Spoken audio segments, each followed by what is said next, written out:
Assalamualaikum warahmatullahi wabarakatuh. Alhamdulillahirabbil alamin wa bihi nasta'inu ala umri dunya waddin wa ala alihi wa sahbihi ajmain amma ba'd. Pemirsa dimanapun Anda berada, saya Muhammad Abdul Latif dan boneka saya Ahmad. Alhamdulillah pada kesempatan ini saya akan berbagi dengan sahabat semua dimanapun berada. Dan ini adalah momen Ramadan, Masya Allah. Momen Ramadan itu adalah momen untuk meningkatkan amal soleh kita. Untuk meningkatkan amal soleh itu banyak. Bisa dengan membaca Al-Quran, bisa dengan sodako, bisa juga dengan membaca hadis-hadis Rasulullah SAW. Tapi kadangkala kita sering lupa dan ternyata ada sesuatu yang bisa meningkatkan amal soleh, terutama untuk anak-anak kita. Karena saya di Komisi Seni dan Budaya Majelis Ulama Indonesia Kabupaten Cianjur, yaitu berkisah. Iya Kak. Bentar sayang, bentar ya. Nanti Kak mau ngomong dulu. Masya Allah, Masya Allah. Ini kadang-kadang ya Ahmad ini suka ngikut Kak Amal aja, pemirsa dimanapun berada ya. Jadi bukan hanya membaca Al-Quran saja, membaca hadis atau meningkatkan kualitas kita ibadah kepada Allah melalui sholat tarawihnya, witirnya, dan sholat sunnah yang lainnya. Tetapi berkisah. Berkisah juga bisa meningkatkan ketakwaan kita, meningkatkan amal soleh kita kepada Allah Subhanahu wa Ta'ala. Lantas apakah ada dasar berkisah di dalam Al-Quran? Allah Subhanahu wa Ta'ala berfirman, A'udzubillahi minasyaitonirrajim. Bismillahirrahmanirrahim. Wazkur fil kitabi Ibrahim innahu kana siddiqan nabiyya. Shadaqallahul azim. Dalam surah Maryam ayat ke-41 yang artinya wazkur fil kitabi Ibrahim. Ceritakanlah Muhammad tentang kisah Nabi Ibrahim alaihissalam di dalam kitab Al-Quran ini.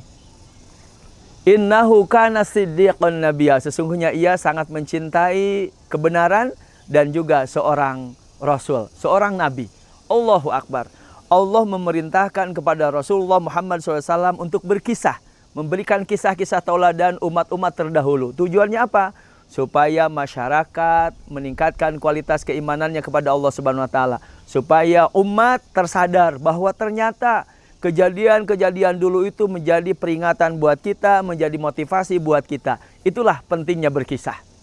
Untuk itu di waktu yang singkat ini saya mengajak para ustadz, ustazah, bapak, ibu, sahabat semuanya untuk sama-sama meningkatkan bagaimana anak-anak supaya tertarik dengan kisah-kisah. Karena ketika kita menceritakan sesuatu hal dan bermanfaat kemudian anak itu mengikuti, tentu ini adalah sesuatu yang sangat luar biasa. Jamaah rahimakumullah, pemirsa dimanapun Anda berada, berkisah ini adalah salah satu metode yang paling efektif dalam kita berdakwah. Karena berkisah, anak-anak tidak merasa digurui. Ya, anak-anak tidak merasa digurui, anak-anak tidak merasa diperintahkan. Mereka menyimak kisah yang kita berikan, tetapi izin Allah mereka bisa mengikuti apa yang kita sampaikan. Salah satunya adalah kisah Rasulullah SAW, misalkan di saat Rasulullah SAW keluar dari rumahnya untuk melaksanakan Idul Fitri. Kemudian Rasulullah melihat seorang anak yang menangis. Kemudian Rasulullah bertanya kepada anak itu, kenapa menangis? Kemudian anak itu menjawab tanpa mengetahui bahwa yang bicara adalah Rasulullah SAW. Apa kata anak itu? Bagaimana saya tidak menangis, ayah saya meninggal dunia.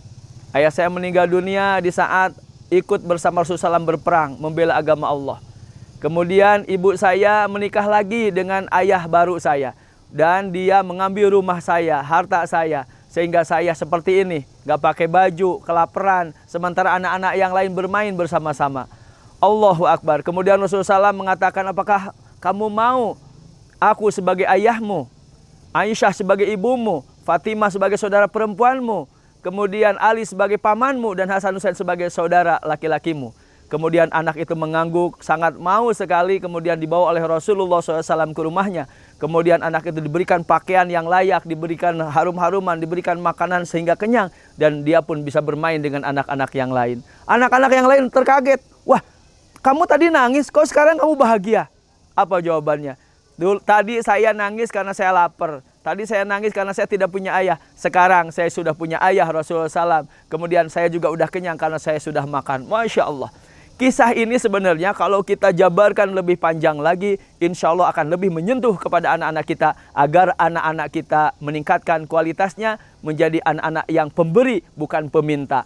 Sahabat yang dimuliakan Allah, mudah-mudahan uraian singkat ini bermanfaat. Ayo kita biasakan berkisah untuk anak-anak kita, berkisah untuk jamaah kita, agar mereka menjadi orang-orang yang bertakwa. Momen Ramadan, momen yang sangat baik buat kita meningkatkan kualitas amal kita. Yuk kita berkisah. Kak Ma dan Ahmad mengucapkan terima kasih. Sampai jumpa di lain kesempatan. Wassalamualaikum warahmatullahi wabarakatuh. Waalaikumsalam warahmatullahi wabarakatuh.